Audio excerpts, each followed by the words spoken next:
गांव की है। उस गांव में बहुत ही हरियाली था। क्योंकि पता है क्यों था? उस गांव में एक बुढ़े थे जिनका नाम चाचा था, यानी कि गांव वाले उनको चाचा कहकर पुकारते थे। उनके पास बहुत पुरानी एक ट्रैक्टर था। उसी ट्रैक्टर से वो खेतों में जुताई करते थे।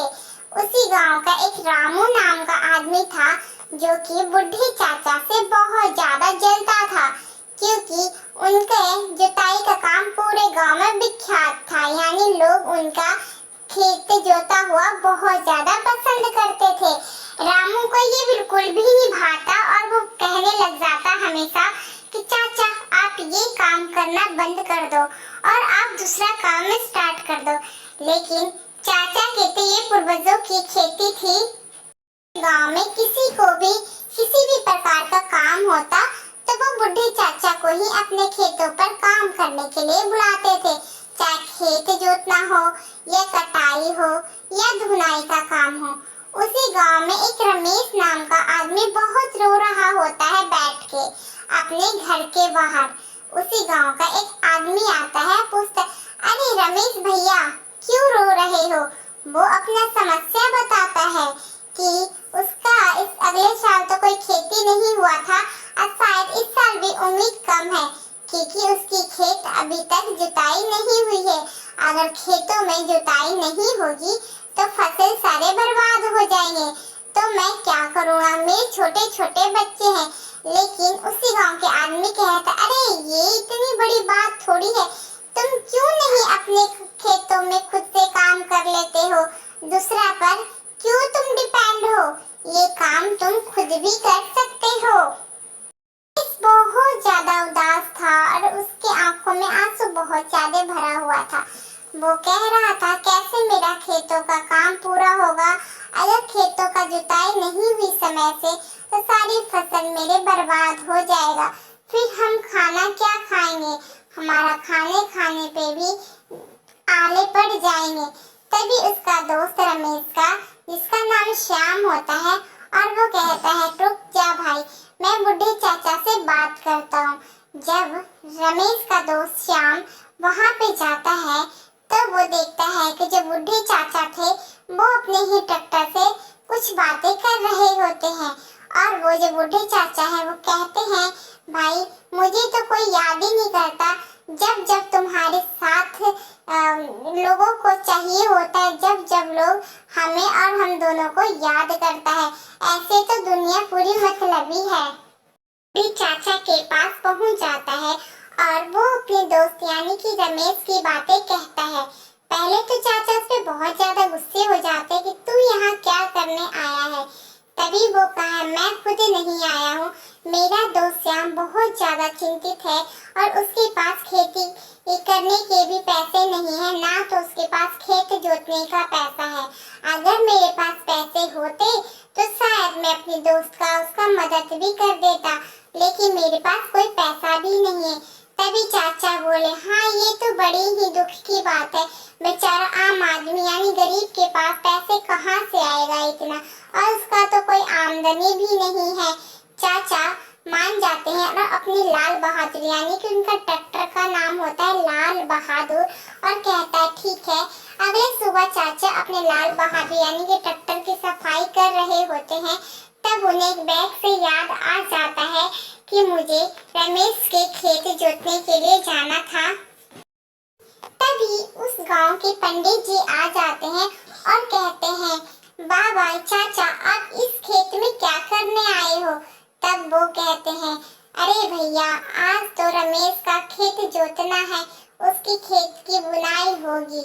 लेकिन उसके बाद जो वर्षा होने लगी, इतनी बारिश होने लगी कि बारिश थमने का नाम ही नहीं ले रही थी। बारिश तो बहुत ज्यादा तेज हो रहा था क्योंकि अप्रैल का महीना चल रहा था और बारिश थमने का नाम ही नहीं ले रहा था। चारों तरफ पानी ही पानी था। लेकिन बुढ़े चाचा अपने राम बहादुर यानी ट्रैक्टर को लेके निकल जाते हैं उसी बरसात में, और फिर वर्षा होते होते कुछ क्षणों में रुक जाती है और बस जहाँ तहाँ ट्रैक्टर के निशान बजते हैं और चाचा जी का कोई पता ही नहीं चलता कि चाचा जी कहाँ गायब हो गए। पूरे गांव के लोग उन्हें खोजते हैं कि बूढ़े चाचा नहीं मिल रहे हैं। पूरे गांव के लोग ये मान लेते हैं कि बूढ़े चाचा शायद मर चुके हैं किसी दलदल में समा के। तभी उनका बेटा शहर से आ जाता है। बूढ़े चाचा का बहुत ज्यादा रोने लग जाता है। लोगों को विश्वास हो चुका था कि बूढ़े चाचा अब इस दुनिया में नहीं रहे। फिर उसी गांव का एक हरिया नाम का व्यक्ति था जो कि इस चीज का फायदा उठा के वो एक नया ट्रैक्टर ले आता है और वो दुगने पैसों में लोगों का खेत जोतने का काम करने लगता है। जो बूढ़े चाचा मरे थे वो अब एक भूत बन चुके हैं और वो एक अच्छे भूत बने। वो कहते हैं कि रुक, मैं तुझे सबक सिखाऊंगा। एक तो तुम इन गरीब गांव वाले को लूटता है और इतना छोटा सा काम तो दुगने पैसों में कर रहा है। मुझे तुझे तो लगता है सबक सिखाना ही पड़ेगा। और वो उनके ट्रैक्टर को घुमाने लग जाते हैं अपने जादू से। जो भी गांव में ट्रैक्टर लाता उसके साथ वो भूत चाचा बहुत बुरा व्यवहार करते और फिर गांव के लोग बैल के द्वारा अपने खेत की जुताई करना शुरू कर देते हैं। अब सबके मन में डर बैठ चुका था। लेकिन एक दिन शंभू नाम का व्यक्ति जो कि बहुत ही पियास था, उसने बहुत ज्यादा दारू पी रखी थी और वो खेत में अपना ट्रैक्टर लेके घुस चुका होता है और बकबका रहा होता है। देखता हूँ आज मेरे को कौन रोकता है खेत की जुताई करने से। गांव वाले से रोक रहे थे लेकिन वो बिल्कुल ही नहीं सुना। फिर एक वैसे क्या होता है कि पूरे गांव की बत्ती चली जाती है और एक डरावना आवाज आती है, जैसे कि बूढ़े चाचा के ट्रैक्टर चालू होता था जब आता था और बहुत ही डरावना आवाज आती। और जब वो गांव वाले जब वो ट्रैक्टर यानी शंभू भूत को देखता है अपने सामने, वो बहुत ज्यादा डर जाता है क्योंकि उसके सामने तो एक भूत आ गया है।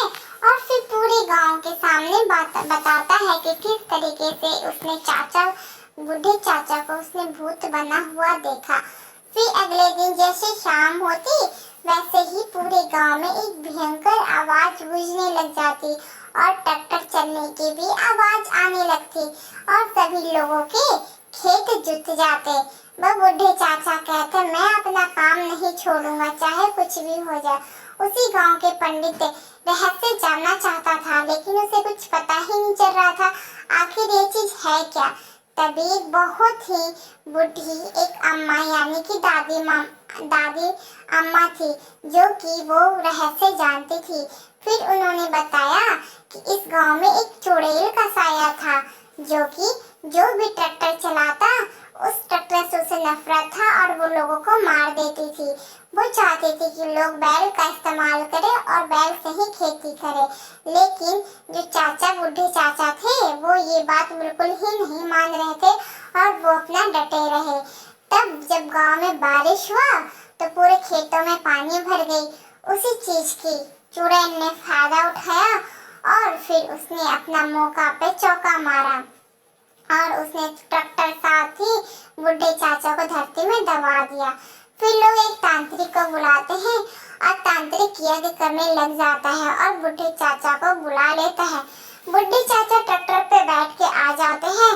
फिर उन्होंने सबसे प्रॉमिस किया कि मैं आज से किसी को भी परेशान नहीं करूंगा। जो भी सच्चे दिल से खेती करेगा मैं उन लोगों को बिल्कुल ही परेशान नहीं करूंगा। लेकिन जो ज्यादा गद्दार और जो ज्यादा बेईमान होगा उसे मैं छोड़ूंगा भी नहीं। मैं किसी के काम काज में नहीं आऊंगा और जो गरीब लोगों को लूटेगा उसे मैं माफ भी नहीं करूंगा। फिर उसी गांव का एक अनाथ बच्चा होता है, वो भी ट्रैक्टर लेके आता है और वो खेत की जुताई करना शुरू कर देता है और उसके साथ कुछ भी नहीं होता। बूढ़े चाचा उसे कुछ बिगाड़ते नहीं, कुछ करते नहीं। तो प्यारे बच्चों, अगर आपको वीडियो अच्छी लगी तो आप इस चैनल को सब्सक्राइब करना बिल्कुल ही ना भूलना। सब्सक्राइब जरूर कर लेना, साथ ही बेल आइकन प्रेस जरूर कर देना और अपने छोटे छोटे भाई बहन को ये वीडियो शेयर भी जरूर कर देना।